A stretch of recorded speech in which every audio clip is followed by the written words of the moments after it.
To South Australia now, the state's treasurer has announced modest surpluses despite an increase in spending in his budget. Rob Lucas says he had to make up for the state's GST revenue taking a big hit, but still wanted to make good on infrastructure promises. Treasurer Rob Lucas admits this state budget lacks bells and whistles, but that's intentional.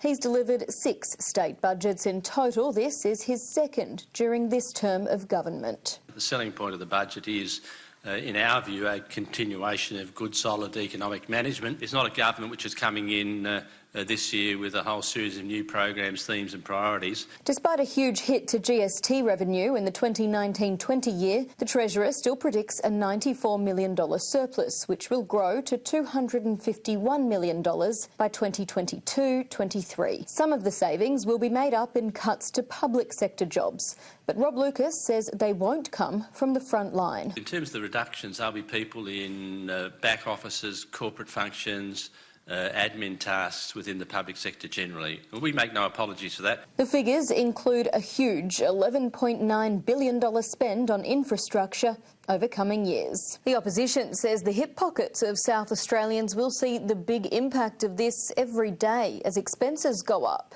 There'll be changes to costs on motor registration, public transport fares, driver's licence renewal and increasing business expenses. Each one of these things are facing an unprecedented hikes in a way that will have a very legitimate and real-world impact on household budgets. Stacey Lee, Sky News, Adelaide.